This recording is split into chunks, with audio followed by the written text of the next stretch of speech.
Last August 2025, I celebrated my career of 45 years in mental health care.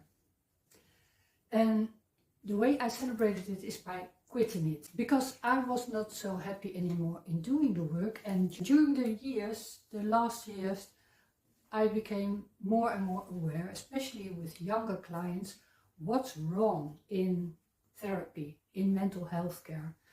Because there's very little time to make your diagnosis, so it's about 45 minutes that you have your intake, no matter what kind of crisis you are in, and then they don't listen to your story anymore or what you want to share, but they listen in a way to see where you fit in whatever diagnosis that's written in the DSM. And of course then this is your diagnosis, and what is the medication? Then you get a diagnosis, not on what's the crisis or what's your emotional problem at the moment. No, what's your mental illness, because they tell you you have a mental illness. Most of the time that's not true at all.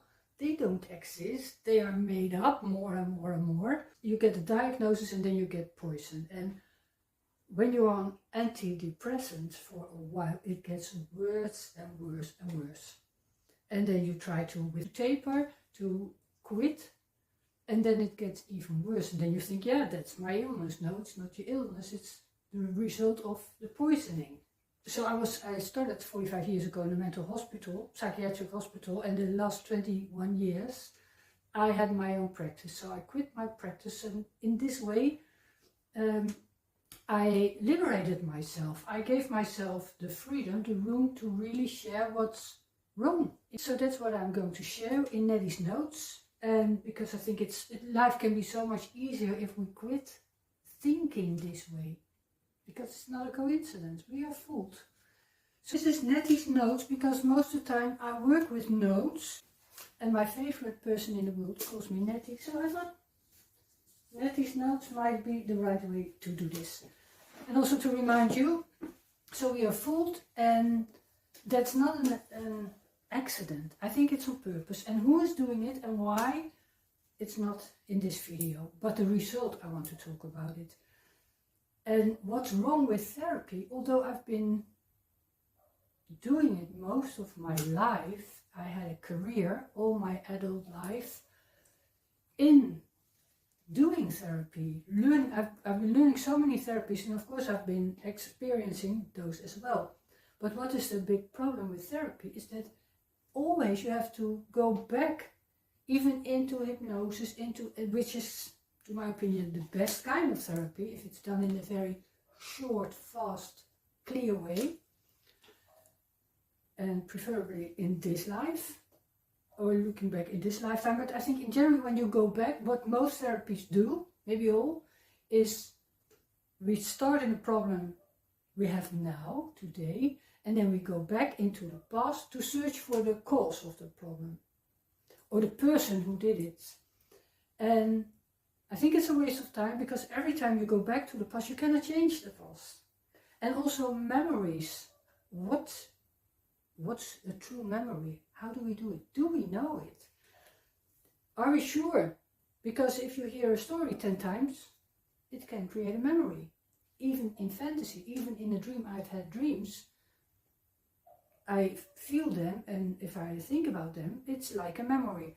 Anyway, so we go back into the past, talking about the past, telling our stories about the past, and trying to find the cause of the problem, but you cannot solve it there. It's impossible. And people say, also, of course, in NLP and in EFT and in hypnosis, we say we can change the memories, which I think it's not true at all. And the interesting part, because of course I believed that as well for many years.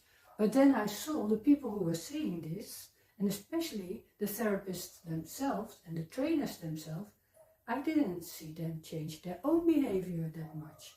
And even if they say it's a fast therapy, sometimes they have the same clients coming back for years. Well, then I think, no matter what you do, it's not working, because if it was working, you should have solved this problem fast.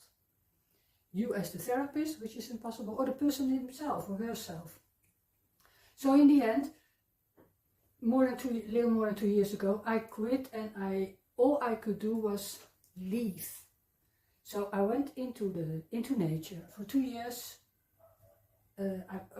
Let's say about 700 days I've been walking every day in nature, and I've been taking care of animals a lot, and which was very helpful as well, because animals, they just accept and approach you like that. So to help you feel good about yourself, just who and as you are, being with a great cow or pig or horse, it's very healthy. So I've done that a lot as well.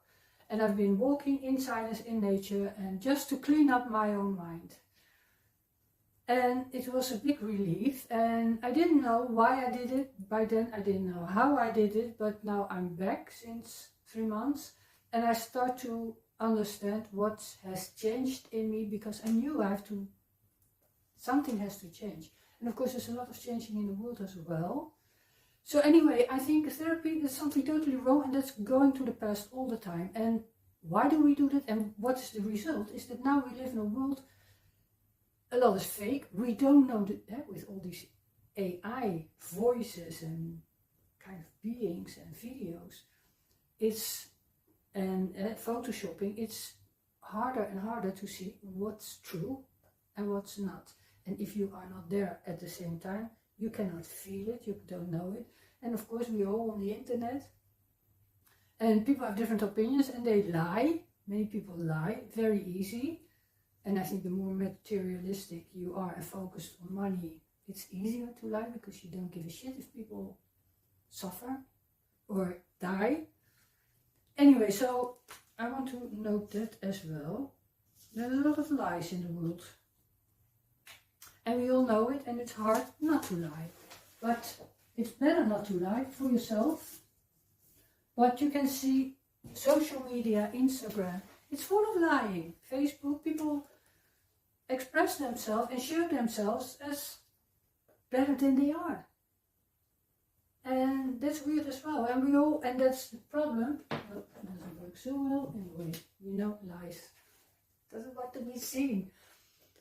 And we know it. We know there's a lot of lying.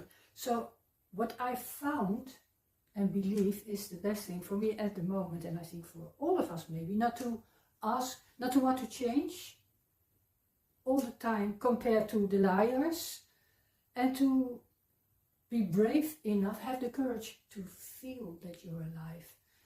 And because we all see there's a lot of misery in the world going on right now, but we are so focused on not wanting to feel it. And we've created a world which is taking all the pain away. And it's impossible. So an example, I saw a documentary on TV about weddings and organizing weddings. And then I saw that on a beautiful day, the groom and the bride, they are dressing up, getting into their beautiful clothing just before the official part starts. So they're dressing up, and of course they're nervous, and then they get a shot at 11 in the morning or 12, whatever the time is, early, beginning of the day, before they are faced with each other and with the priest or whoever it is, the family. They are getting a bit drunk already. It's weird. I think it's weird because and I was on a wedding last year, and then I got to know that in the ceremony, the groom and everybody has to drink water all the time. It's also something new. So they both had a glass of water, but it was not only water, it was vodka in it as well. Yeah, because otherwise maybe the groom gets nervous. And I think, yeah, so what? What the heck? If you get nervous, it's your wedding day. You should be nervous because it's important. And I love it when a groom is standing there waiting, and then the bride comes in with her father or with whoever, and he starts crying. I think that's good. That's a good sign that you really want to marry that woman, that you love her so much, that you're so happy, and everyone is there to celebrate with you. So then, but when you are dosed away because of you drinking vodka, whatever was before that, it's so unhealthy. And so it's alcohol, full time, all the drugs we get Valium, diazepam, all those tranquilizers. It's crazy because we learn that it's bad to feel emotions. So we dose it away and then we get Botox so we don't see when we are angry or when we cry. Now it's all flat faces. It's fake, it's wrong. It's, what is it? I think it's sin. It's sin. It's wrong because we are human beings, we do feel, and we should feel. Because the only solution to your problem is to feel again who you are, to feel your pain, to let it go. And the most easy way of getting rid of pain is to really let it go. And how do you let it go? By forgiving yourself for every stupid thing you did. Every day, maybe you have to forgive yourself. I've been doing it day after day after day, because there's always a reason to blame myself for the things I've done wrong, as a daughter, as a mother, as a partner, as a colleague, as a therapist. So, but I know, in a way, most of the time I've been trying the best I could. So forgive myself and accept. That's a very important one as well. To accept that life sucks. That's also a good one to write down. Life sucks. Life is difficult. Life hurts. So maybe this works better. And that's just true. But we have to deal with it. We are here to learn, maybe, and to deal with that life sucks. But what we are doing now, we avoid it all the time by drinking every day, by using drugs a lot, more and more. And it's kind of normal. I live in the city. Almost every day I can hear, I can smell some weed around me. I don't smoke. So that's big one. There's too many drugs used all the times. So we are wasting a beautiful life, a beautiful days, and especially why I started Neddy's Notes, or Neddy's No Nonsense Notes, is to help parents to get clean and to be able to feel. Because when you put your children on the planet, you should be clean. You should be capable of feeling, because children do feel, and they need people around them who are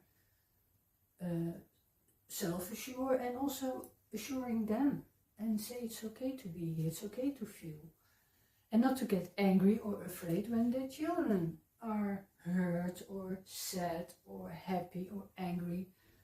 So that's very important. And otherwise you should not have children if you cannot feel yourself. So imagine growing up with dead people, because when you are drugged all the time, you're kind of dead. And I can see it sometimes, not sometimes, all my professional life I was working with children, and that was the hardest part. And we all make mistakes, but if you are aware that you should be better, be better. No excuse. I always say it's maybe not your fault that you are like you are now, but it is your responsibility to change it if you know you can be better. And you all know, unless you are too doped, too drugged away, that you are losing your soul. But that's what alcohol does. It's called spiritualian. I think it's a kind of the Latin name. So alcohol takes your spirit. And you can see it, you can feel it. Sometimes people are soulless. If they are even people, I don't know. Sometimes I think half of the world is filled with robots in human bodies. I'm not sure, I don't know, I don't have the proof, but I feel things. And that's important. And I want to feel things, although it's very painful often. Anyway, and Carl Jung said, human beings do everything to avoid meeting their own soul. And I think he's right, he was right. And unconsciously, I think I've done it as well, although I didn't know, because I thought I wanted to meet my soul, to be my soul, but I think I've also lost the connection by times. And well, so I quit the business I did, but what I want to do, I have so much information, experience, knowledge because of the work I've been doing, and I have insights and start to understand it more and more. So I am writing a book about this, maybe especially for therapists, because we are all fooled, and we have to wake up and to quit living like we do, quit avoiding pain, because sometimes life sucks. It is very painful, but the moment you accept it, forgive, keep loving, whatever, whoever, that's freedom. And the more you try to avoid it, the worse it gets. Because then you don't only have pain, you do not only suffer, but you also be an addict and need stuff to numb it out, and it's impossible. So every time you are clean, of course you feel pain. Anyway, this is what this channel is about. If you think, oh, it's interesting, please like the video, because that helps a lot, and subscribe to the video, then I can send you a notice when I am going to share more. Maybe that was a bit too much explosion in this video, but I want to make shorter videos with all kinds of subjects like this. I think I lost one already. Yeah. Well, anyway, here it is. Yeah, that we are fooled. I thought it was a good idea, but I don't know if this works really well. Anyway, this was Maddie's Notes. See you next time.